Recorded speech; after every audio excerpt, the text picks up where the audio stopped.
When I had a stroke at 60, the entire fabric of my family shifted overnight. Their indifference cut through me like a cold sea wind. My name is Linda Whitmore. I lived in a small suburban house just outside San Francisco, California. That morning, I had woken up like any other day, making my way to the kitchen for a cup of coffee. I had just wrapped my fingers around the mug when it slipped through my trembling hand and shattered on the floor. I froze. The entire left side of my body had gone numb. I couldn't move. My mouth drooped awkwardly and my words came out slurred and broken. Drool trickled down my chin as I screamed silently over and over in my head. Help me. Somebody help me. But no one heard. Fortunately, my husband, Donald, was home at the time. He rushed in at the sound of the crash and found me crumpled on the floor. He immediately shook our daughter Amanda awake and called 911 as he fumbled for his phone. The ambulance rushed me to United Hospital in the San Francisco Bay Area. Amanda sat beside me, her face tight with worry. My son Jason arrived a few hours later.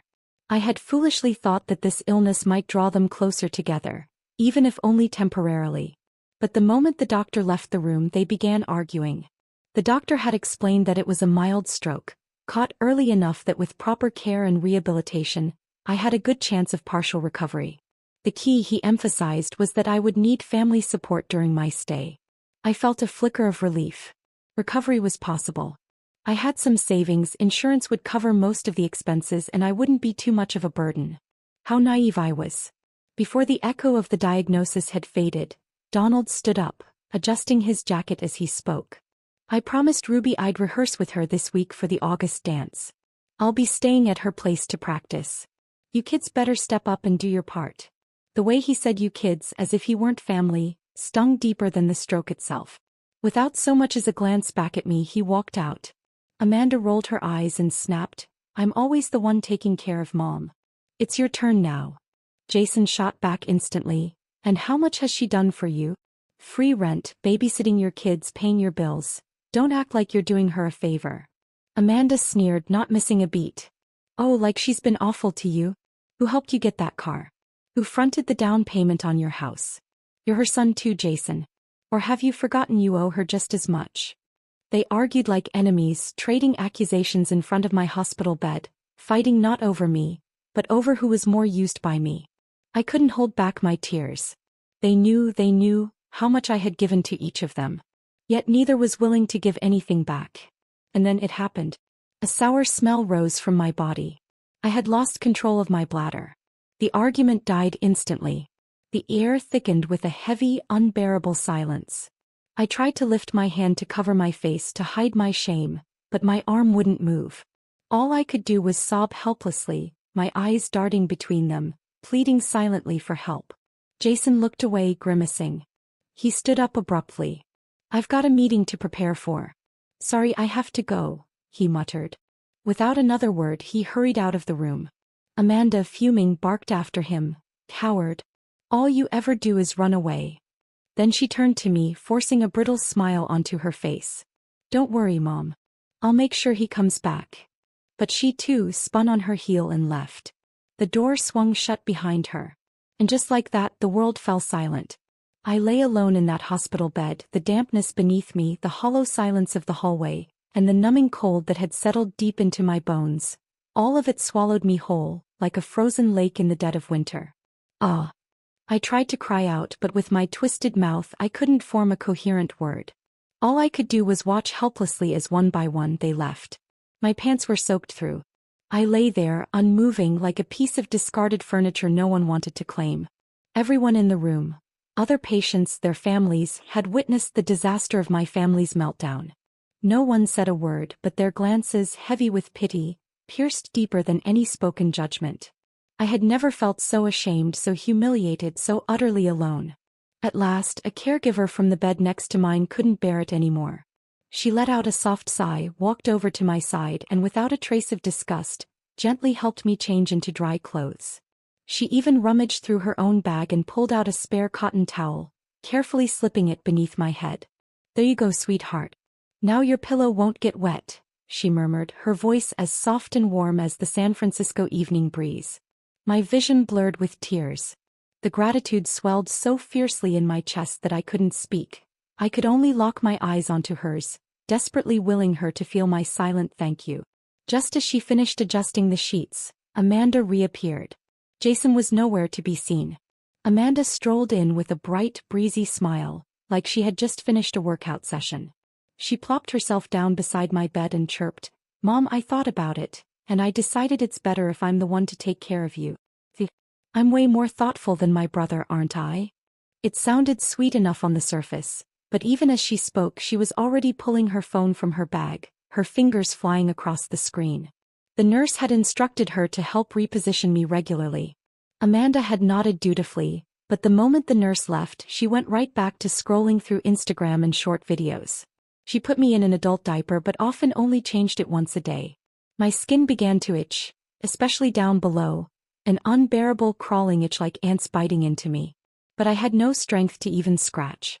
All I could do was blink desperately at the kind caregiver across the room, praying with everything I had that she would notice and come to my rescue.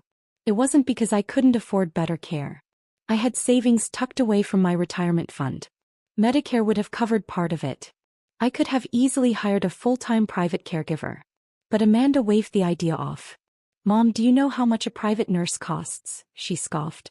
"Besides, no stranger can take care of you better than your own daughter." If she truly cared, I wouldn't have been lying there, itching so badly I thought I'd lose my mind. Later the doctor called Amanda outside. By then I was recovering, though painfully slowly. My mouth had started to straighten a little. I could manage a few broken words if I tried hard enough. Amanda stormed back into the room minutes later, her face thunderous.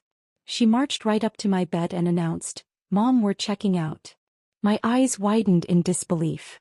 "You're not gonna get better here," she said like she was explaining it to a child.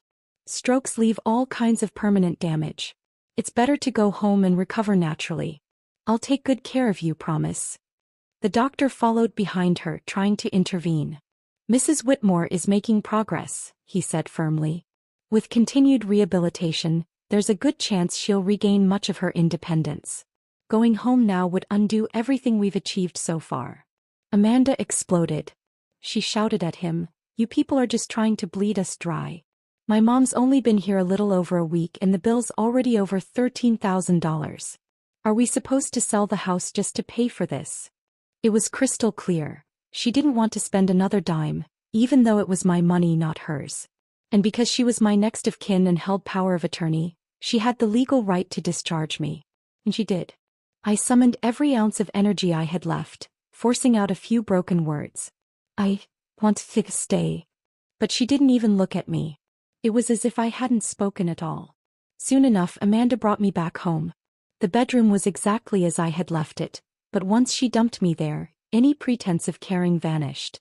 Her so-called care consisted of delivering 2 meals a day, one in the morning and one in the evening. Lunch? He was at work. It wasn't her concern. Changing my adult diaper depended on her mood.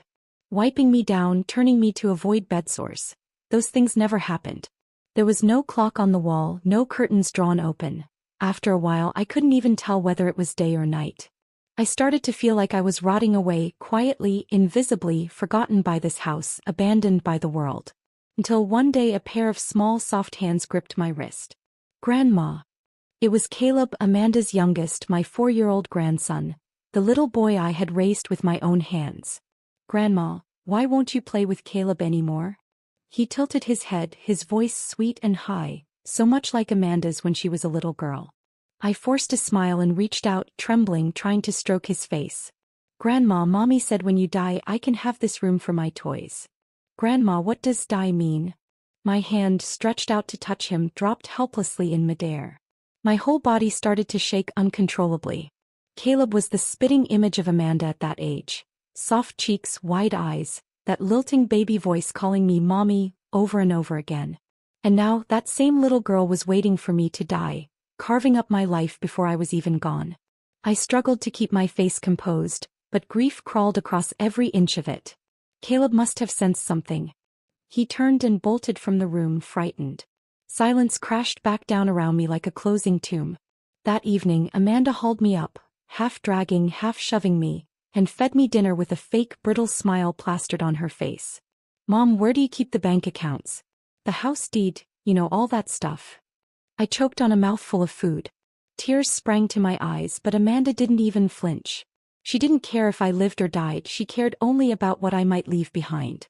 I said nothing. I just stared at her, cold and hard. She didn't seem bothered. Instead, she turned and started rifling through my room like she was picking through a thrift store. She tore open the closet, tossing my neatly folded clothes across the room like they were garbage. Seriously, Mom? You were hiding a bracelet like it's some kind of treasure. She scoffed. This junk isn't even worth anything anymore. She muttered to herself, ripping open the small cloth pouch I had hidden deep at the head of the bed. When she found only an old silver bracelet inside, she sneered with disappointment and flung it aside. A sharp clatter echoed off the floor. I watched it tumble across the room. The bracelet my mother had given me, the last thing I had left from her, Amanda's great-grandmother. I had never let anyone touch it. Not once.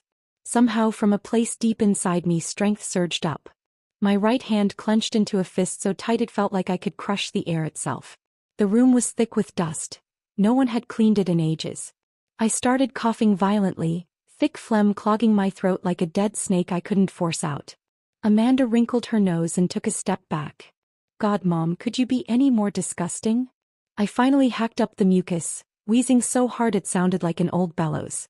Amanda said nothing. She just kept rifling through drawers and cabinets until the room looked like it had been hit by a hurricane. At last she slammed the door and stormed out. I sat there, gasping, surrounded by scattered clothes and the silver bracelet lying far out of reach. I tried to push myself up. Instead, I lost balance and toppled onto the floor. My left side was dead weight. My right hand clutched the bracelet to my chest as if it were the last patch of pure ground in a battlefield of ruin. From the living room I heard muffled voices.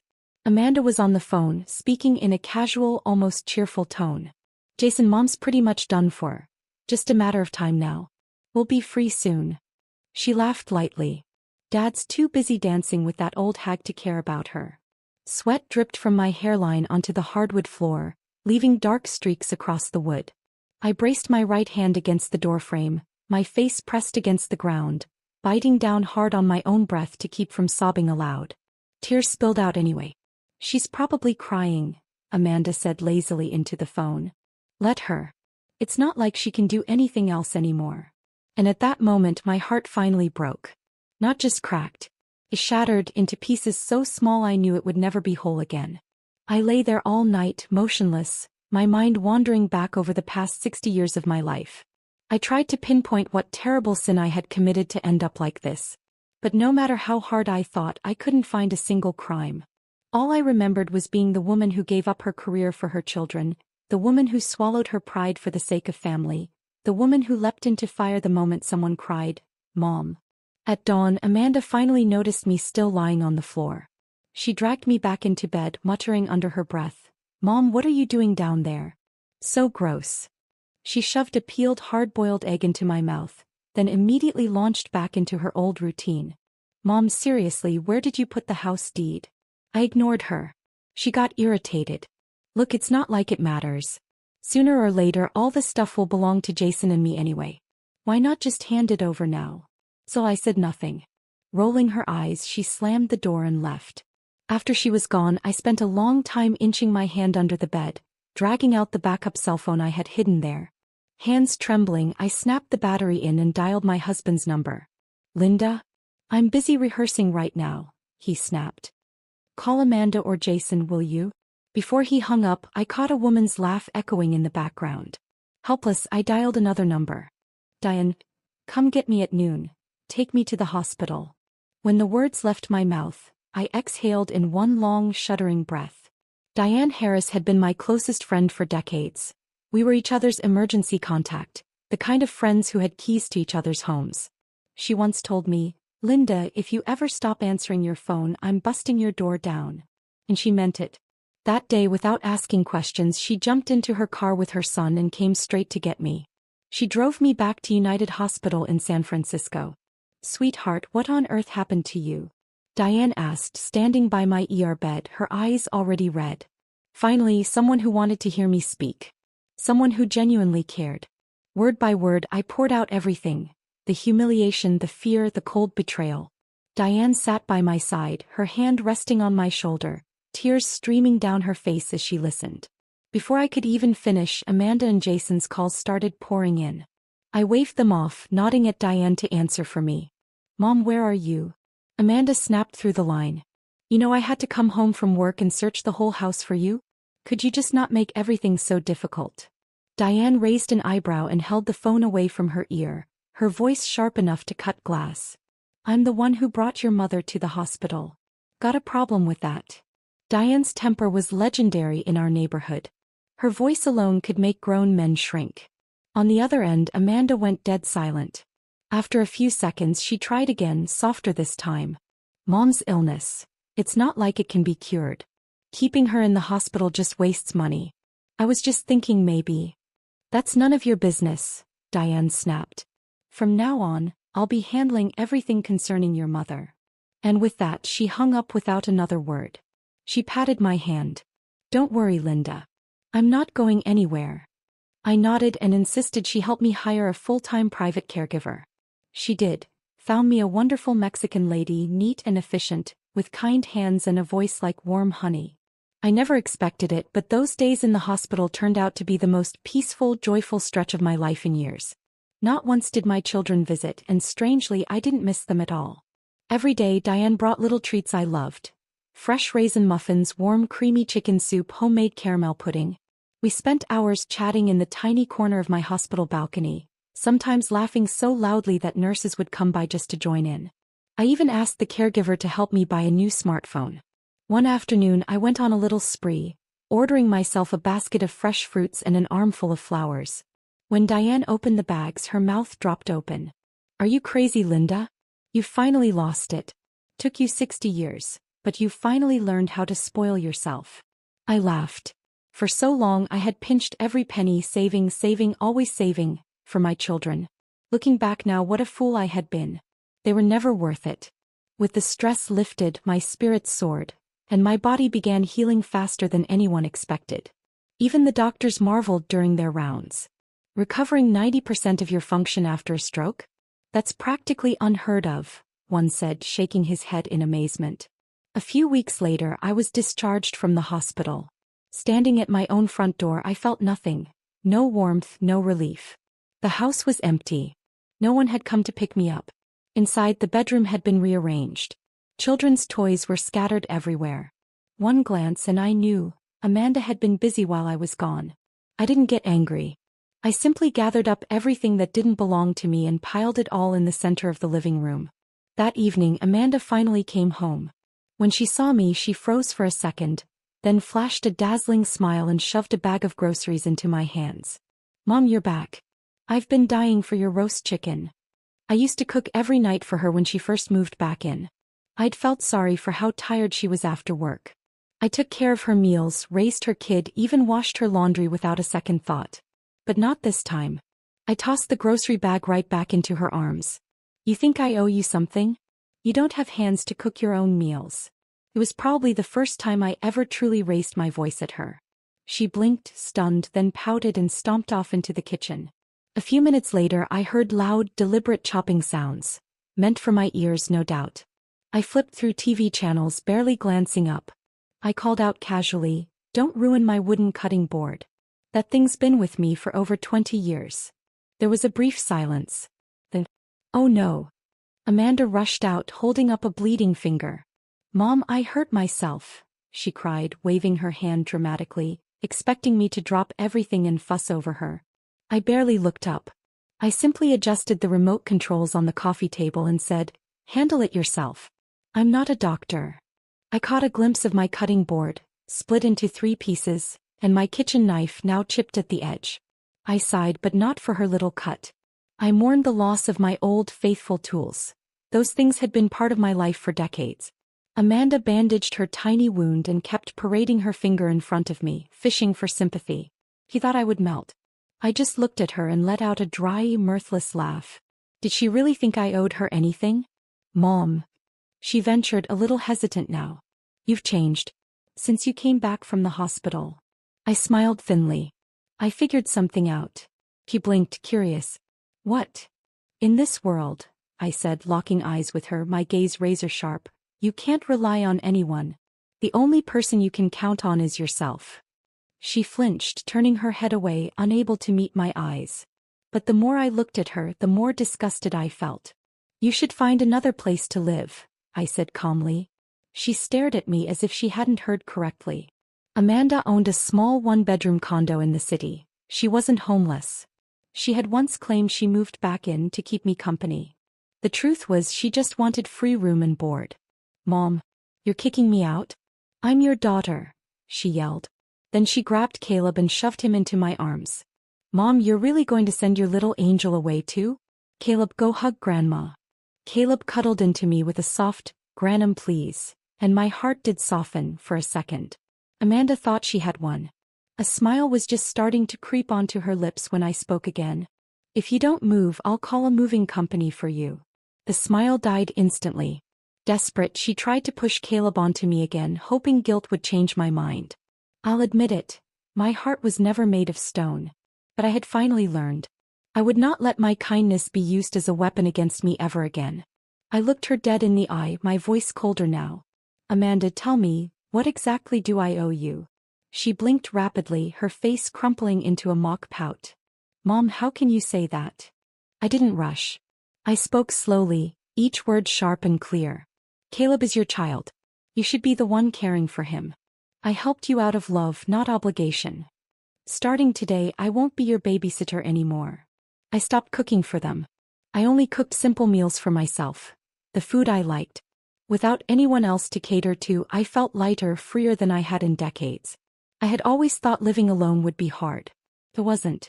Amanda tried several times to mend things. She would shove Caleb at me, hoping I'd cave. I didn't.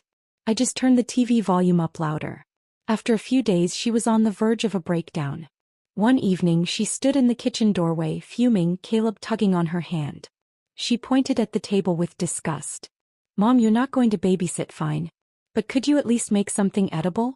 This bland crap. Who's supposed to eat it? I looked up at her. The doctor told me to stick to a light diet. I'm just following instructions. If you want something else, make it yourself. I took another sip of my hot broth and added, by the way, when exactly are you moving out? She inhaled sharply, trying to compose herself. Mom, this is your home and my home too. I'm not leaving. She shifted tactics, laying it on thick. You're my mother. If you don't help me, no one will. There was a time when those words would have cracked my heart. Not anymore.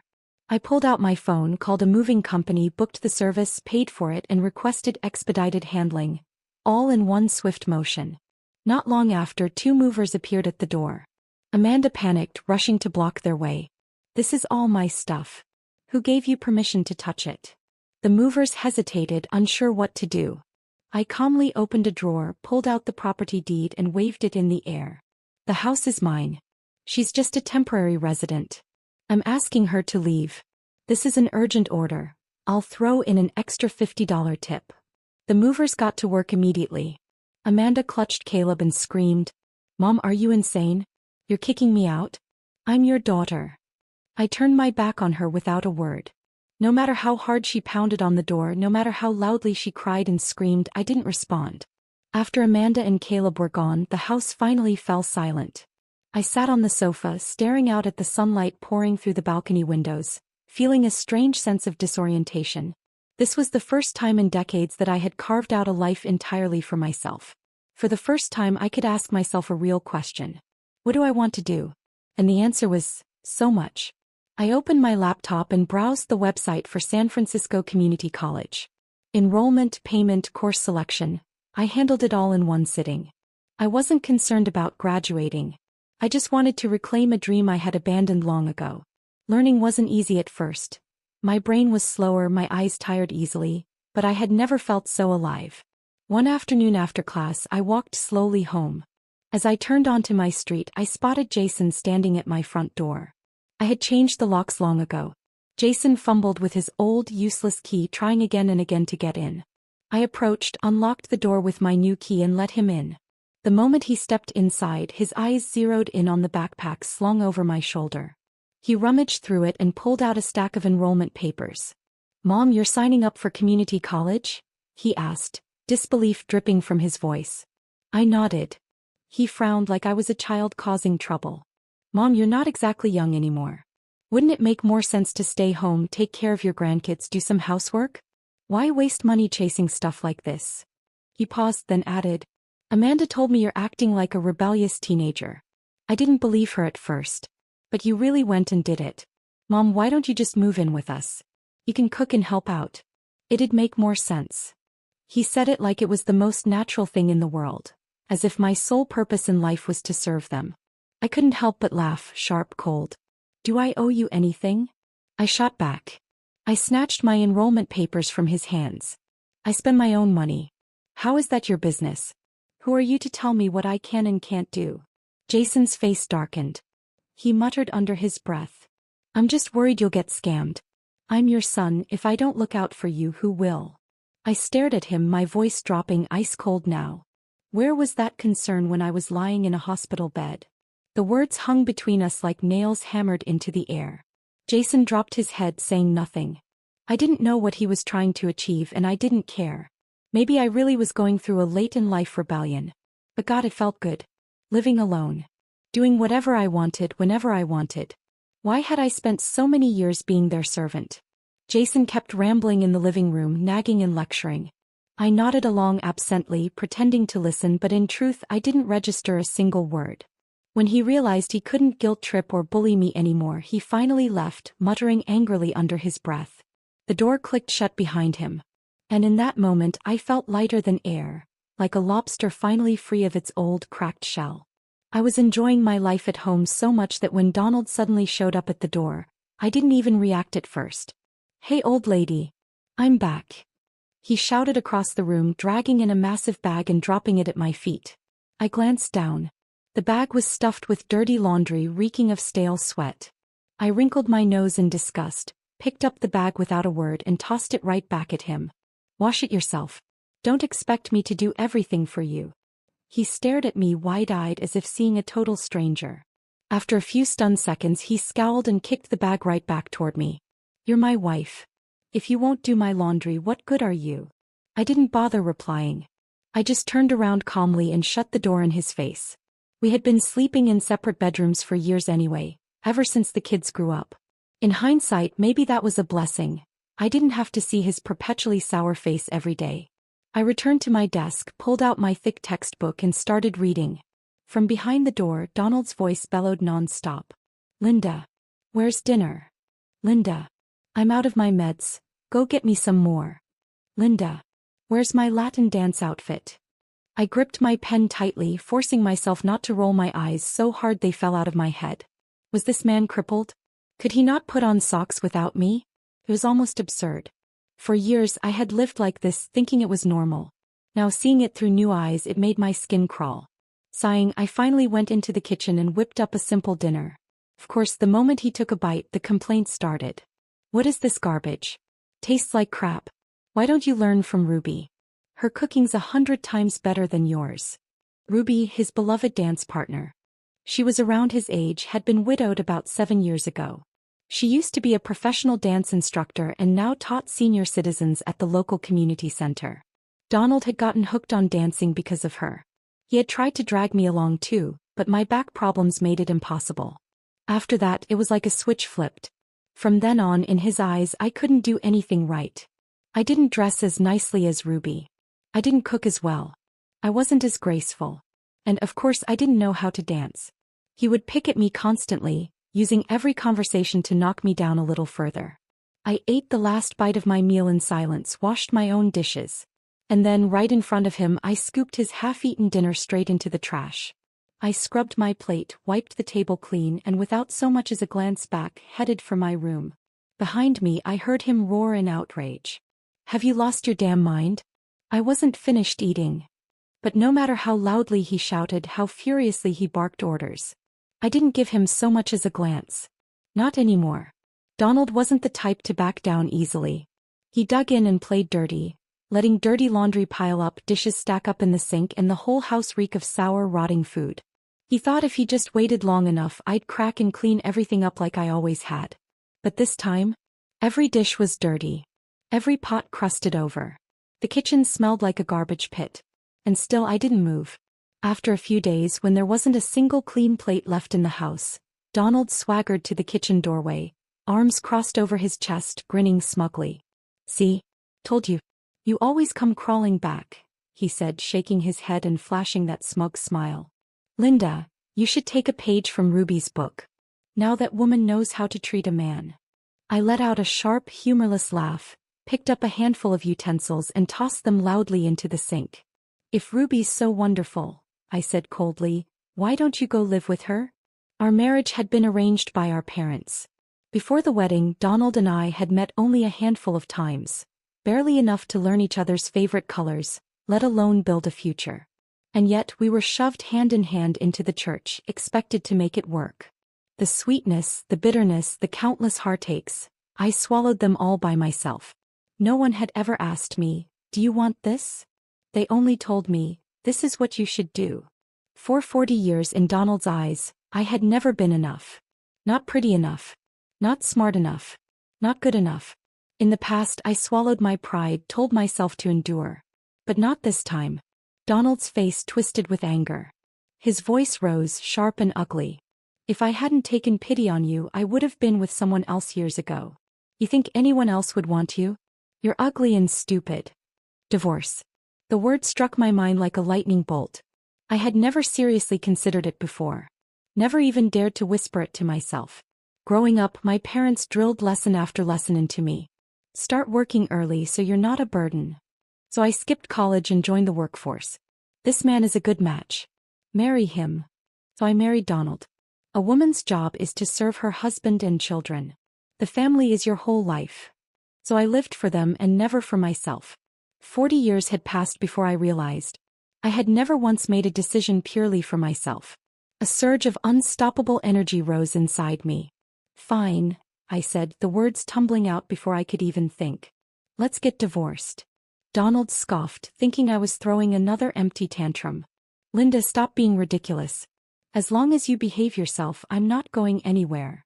He said it like he was the one doing me a favor. Like I couldn't possibly survive without him. I stood up slowly, leveled my gaze at him and enunciated each word clearly. "Donald Whitmore, I want a divorce." I watched his mouth fall open in shock. And deep in my chest I felt it. A breeze sweeping through the cracked open doors of a prison I had built around myself for half a lifetime. Donald, furious, stormed out of the house, slamming the door so hard the walls shook. He left everything behind, not even bothering to take his blood pressure meds. I didn't remind him. For years I had cared for him better than his own mother probably had. From now on, whether he lived or died, it was none of my concern. I sat back down at the kitchen table, opened my laptop and calmly started drafting the divorce papers. As expected, word spread quickly to our children. Chaos erupted almost immediately. Amanda was the first to call, her voice shrill with panic. "Mom, maybe you should see a doctor? I think you're not in your right mind." Jason called next, trying to reason with me. "Mom, you're too old to act like a rebellious teenager. Dad didn't even do anything that bad, right? So he praised Ruby, big deal. It's not like he humiliated you. You're over 60. If you get divorced now, the neighbors will laugh at you." They said it all with such conviction, as if my life was just another public spectacle for them to judge. But this time I finally understood. They have their logic. I have mine. Jason was right about one thing: I was over 60. And I refused to waste whatever years I had left on a man who couldn't stand the sight of me. This was about dignity. My last, non-negotiable dignity. Even when Jason resorted to threats. "Mom, if you go through with this, I'm cutting you off for good." I simply answered, cool and steady. "Fine." On the other end of the line, silence stretched long and heavy. Threats only work on people who care. And finally, I cared about myself more.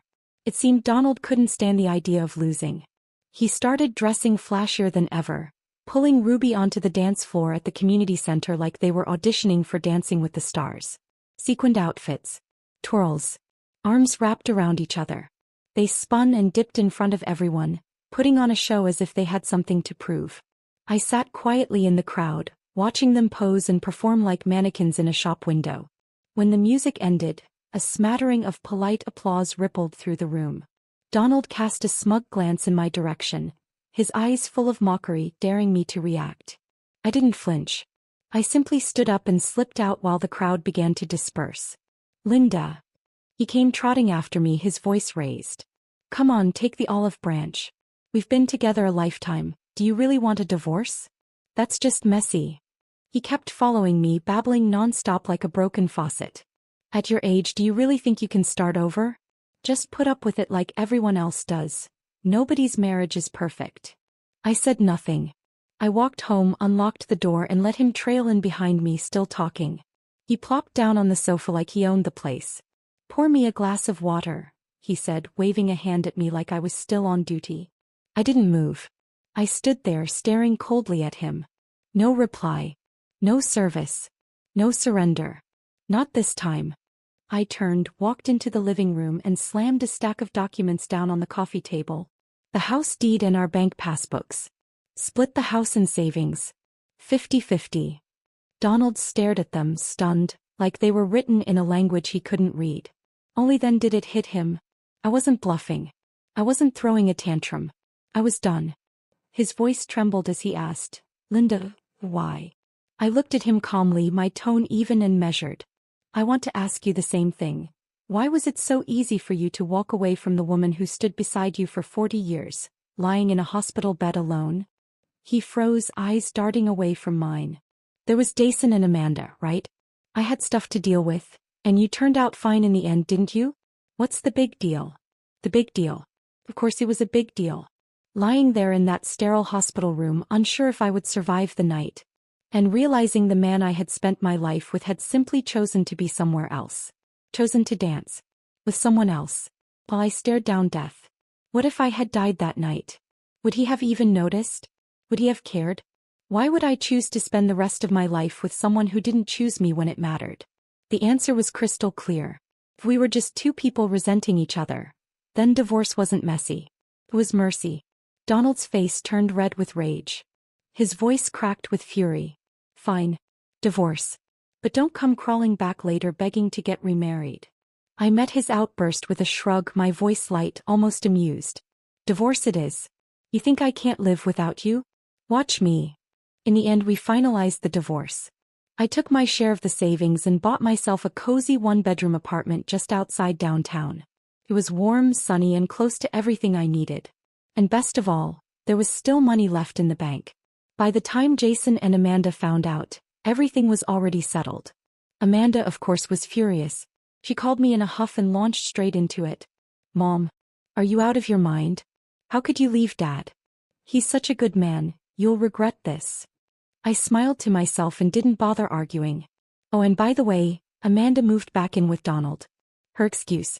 She wanted to let Dad enjoy some family time. I almost laughed out loud when I heard that. Meanwhile, I was too busy diving into my brand new life. That day, I put on a tailored blazer I had picked out myself and tucked a crisp, freshly printed diploma into my handbag. I'd arranged to meet a few of my girlfriends for lunch to celebrate.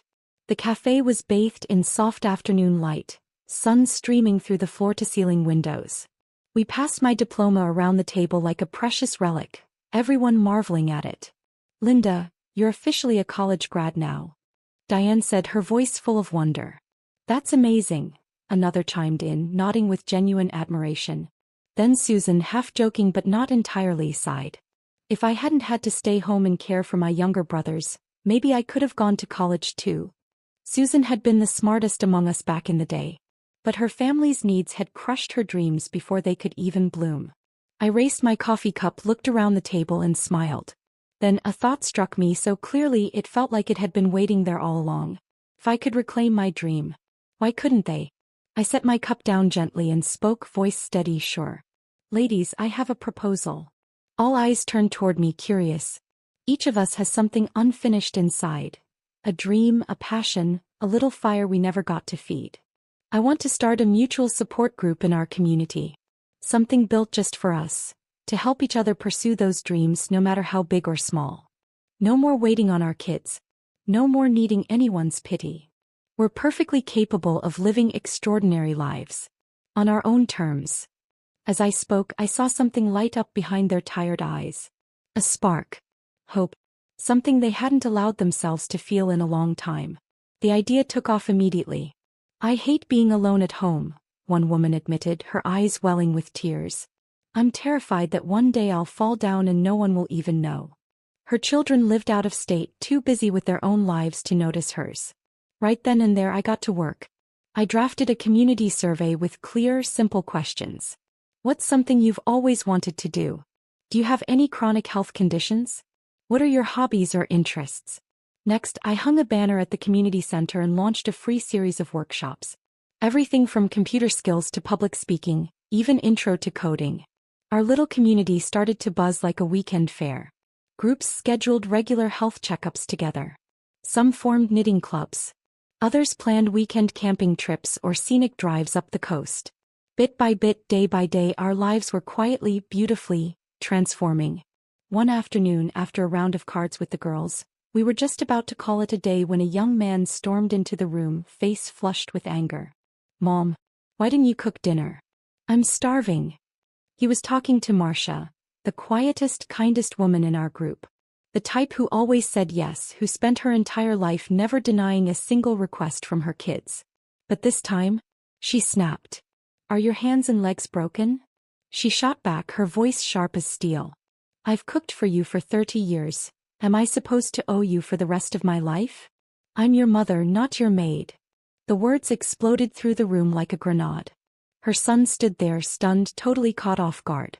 His face went pale with embarrassment. He opened his mouth, but no words came out. And from that day on, Marcia was a woman reborn. She went to every gathering, every dance class, every event she wanted, without guilt. At our next card game, she was practically glowing. "My oldest son tried to get me to babysit his kid the other day," she said with a dramatic eye roll. "He's 35. And he thinks I'm just a free nanny on demand. I told him if I help, it's out of kindness, not obligation." The best part? Ever since she stopped doing everything for them, her family relationship actually improved. We often saw her son pacing around the community center, trying to track her down and beg her to come home for dinner. Whatever she said, he agreed to immediately. No complaints, no backtalk. Once we were so curious we asked her, "Marcia, what's your secret?" She chuckled, lifted her teacup and said with a glint in her eye, "They only realized how much I did after I stopped doing it." Then she paused, letting the silence build before reciting a line we all knew by heart. "It's not that life was peaceful. It's that I was carrying the burden for everyone else." The room erupted into applause. Of course, not everyone was thrilled about our little, senior uprising. At one of our weekend workshops, a man showed up uninvited and started ranting, finger pointed straight at me. "You ladies are all past your prime. Instead of playing games, you should be at home helping your families. What kind of grandmas are you?" Before I could even respond, the sisters went to war. "You just want your parents to cook and clean until they drop dead, preferably after they've tucked themselves into their own graves. You want your mom to orbit your needs forever? Try orbiting your wife's for a change. We're over 60, not over our worth.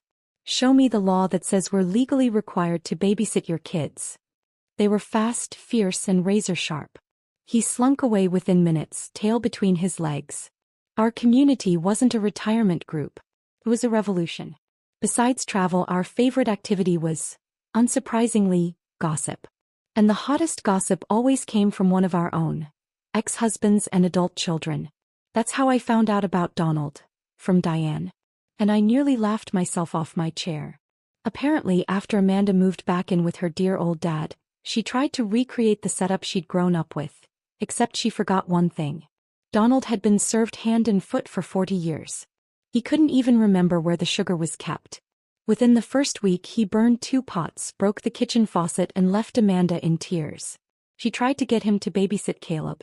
After 3 days, he was groaning about back pain, sore knees, and demanded she drive him to the doctor. Amanda called me, her voice drained and sour. "Mom, I was wrong. Dad's useless. He's just a giant man-child." She paused, then added softly, "And Ruby? Not even close to you."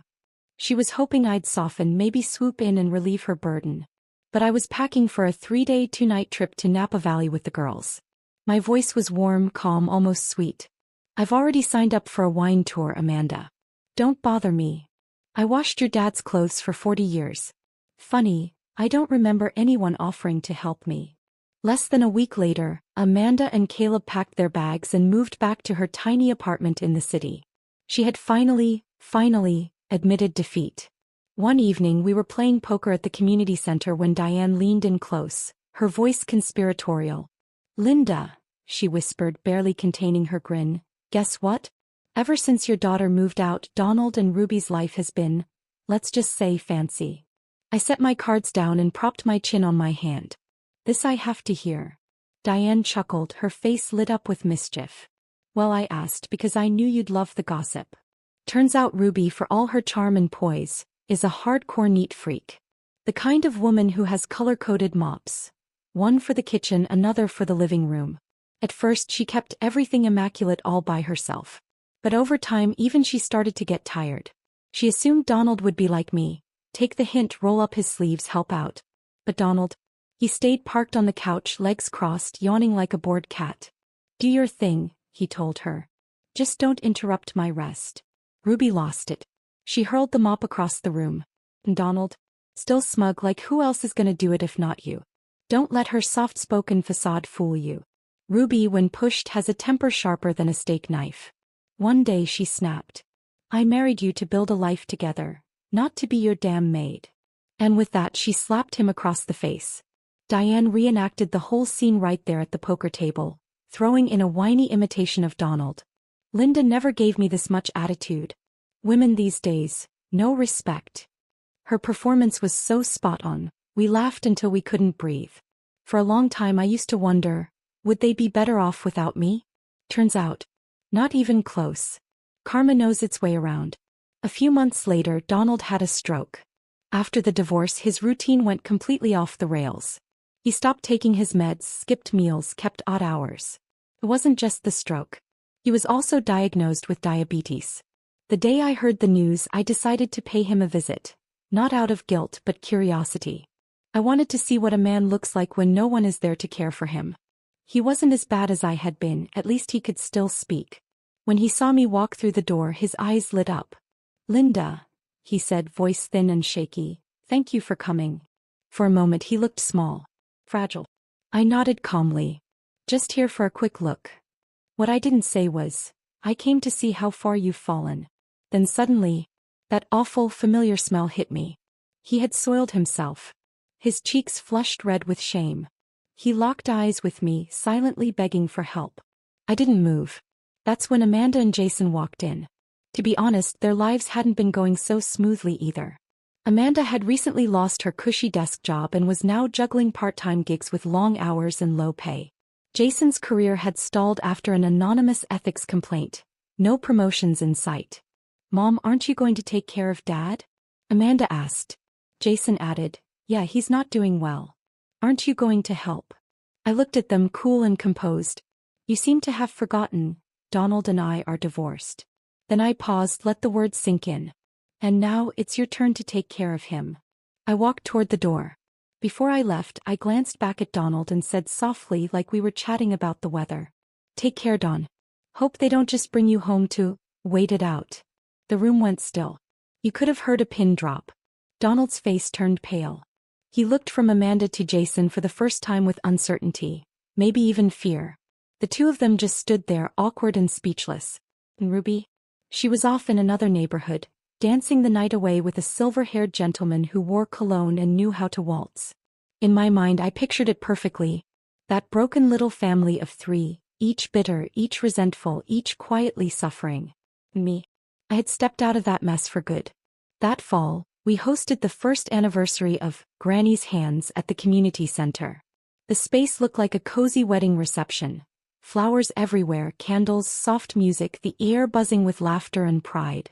I was invited to give a speech. Looking out at the faces of my sisters, strong, wise, worn but unbroken, I felt grounded in a way I never had before. I began slowly, my voice steady. "I'm so grateful for my late-in-life rebellion. For decades people told me what I should and shouldn't do. I'm saying this for your own good, really just meant, this is what works best for me." But one day I realized something important. We've been living for everyone else, husbands, children, parents, since we were barely adults. And not once did we stop to ask, what do I want? There's no law that says we must give the rest of our lives to anyone. Our greatest responsibility now is to take care of ourselves. So yes, if that makes me rebellious, so be it. If it means I live on my own terms, then it's worth everything. I paused, then smiled wide. So, ladies, let's rebel together. The room erupted in thunderous applause. And just like that, my story took its final bow.